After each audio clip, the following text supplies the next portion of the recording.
Hola, vamos a complementar nuestro breve análisis exploratorio con unos gráficos adicionales y cómo puedes consolidarlo de manera que te queden en una sola vista y no dispersos en todo el Jupyter Notebook. Entonces, aquí tenemos en este momento, podemos ver el código que hace la consolidación de estos gráficos. Hacemos uso de la utilidad o la función de subplot, en este caso de la matplotlib de Python, y de esta forma nos quedan los gráficos consolidados para una mejor visualización. Si recordás, habíamos identificado anteriormente que las personas de la tercera edad tenían una menor incidencia en el caso de los contagios, en este caso el histograma que pintamos de color verde. Sin embargo, aquí agregamos el histograma de las personas fallecidas y lo que nos está diciendo es una historia completamente distinta. Si ves acá, mientras las personas a nivel de contagios tienen una distribución más o menos uniforme, donde la mediana ronda los 42 años, en el caso de las personas fallecidas, la distribución tiene una forma un poco más asimétrica, con un sesgo hacia los valores negativos. Quiere decir entonces, ¿qué quiero decir con esto? Que las personas más jóvenes son las menos propensas a fallecer, que es coincidente con lo que conocemos hoy en día acerca de la enfermedad, y la mediana en este caso para el histograma de la distribución de las personas fallecidas se ubica alrededor de los 60 a 61 años. También podemos ver esto mismo en la gráfica de caja más abajo. Entonces, si bien es cierto que a nivel de contagio las personas de la tercera edad tienen una menor incidencia, las personas de la tercera edad contagiadas son las que mayormente fallecen y es coincidente con lo que dicen las autoridades sanitarias. La otra cosa que quería mencionar y que no lo dije anteriormente, relacionado a los gráficos de caja, y son estos puntos que se ven cargados en el caso del gráfico de los casos positivos, cargados a la derecha, acá, se refieren a valores atípicos. Quiere decir de que en el caso de la distribución de las personas a nivel de contagios, se cargan, el punto medio, como dijimos, está alrededor de los 42 años y tenemos casos atípicos o contagios esporádicos a medida que avanza en años, ¿no? Sin embargo, en el caso de los fallecidos tenemos igualmente una historia distinta. Las personas fallecidas son, en el caso de los casos atípicos, las personas más jóvenes, y por esa razón tenemos estos puntos en el gráfico de caja cargados hacia la izquierda. Lo que significa esto es de que las personas, vale la redundancia, las personas más jóvenes son las que menos fallecen una vez que han contraído el virus, y la distribución en el caso de los fallecidos nos dice precisamente esto.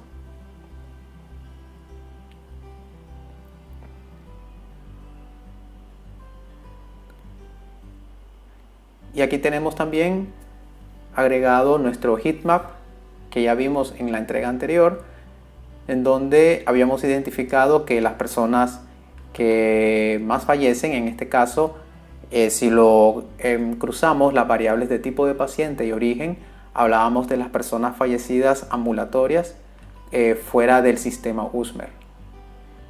Y si lo cruzábamos por sector, pues las personas fallecidas ambulatorias en el sector SSA son las que mayormente pierden la vida.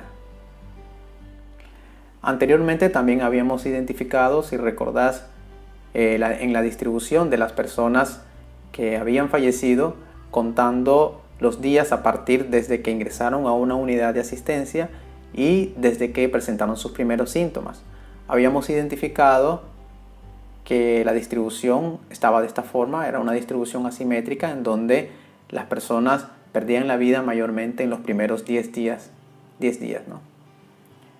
Aquí tenemos también su gráfico de caja. Igualmente tenemos acá los valores atípicos a medida que avanzan los días, lo que significa de que muy pocas personas realmente perdieron la vida pasadas los 30, después de los 30 días.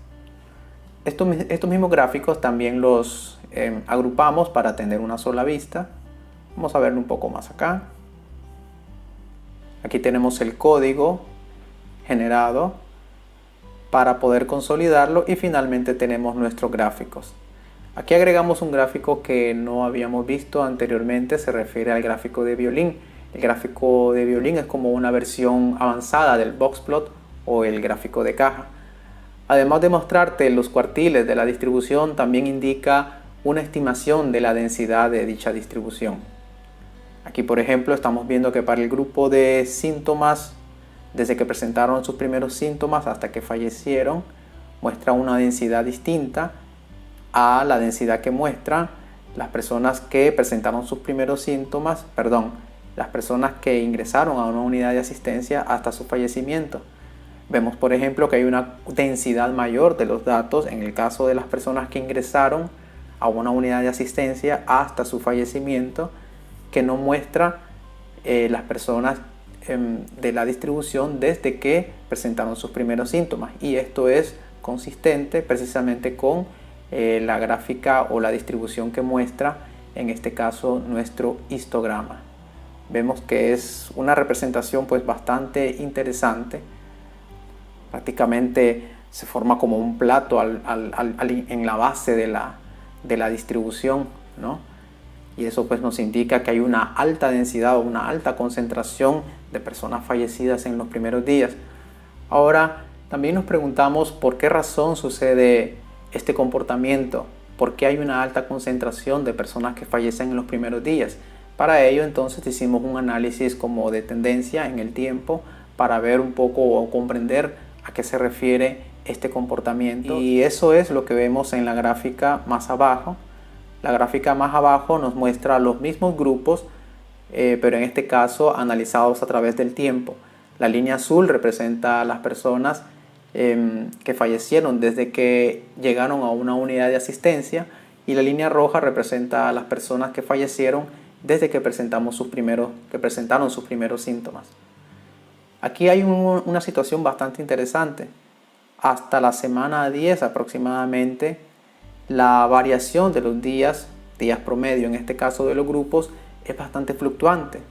Miremos que, por ejemplo, para la semana 5 en promedio, las personas tardaban hasta 30 días, por encima de los 30 días, es decir, recibieron mucha asistencia médica antes de fallecer.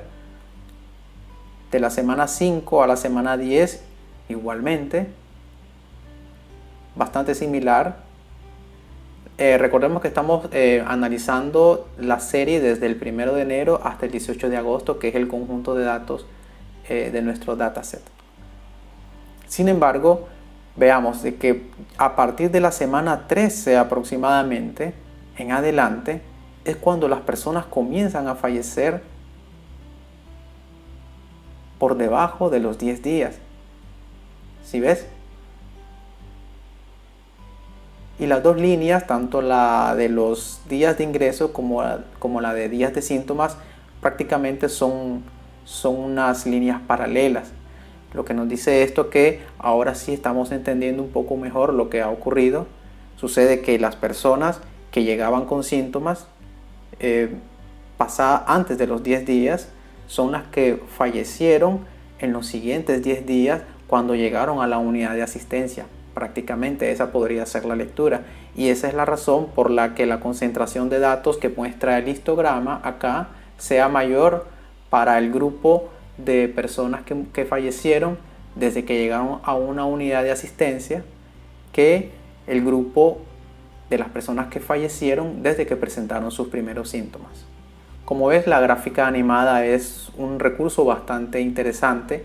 En este caso tenemos un dataset estático, pero por ejemplo si tuviésemos un dataset dinámico en el que se está actualizando constantemente, pues la gráfica dinámica te podría mostrar esa evolución de los datos en el tiempo, lo cual es algo pues bastante interesante. Bien, esas son las vistas que quería mostrarte el día de hoy. Te dejo un enlace con el laboratorio resuelto. Recordad que también tenemos nuestro curso de introducción a la estadística para la ciencia de datos. También te dejo ese enlace. Y bueno, no queda más. Muchas gracias y nos vemos en otra ocasión, si Dios así lo permite. Cuídate mucho. Chao.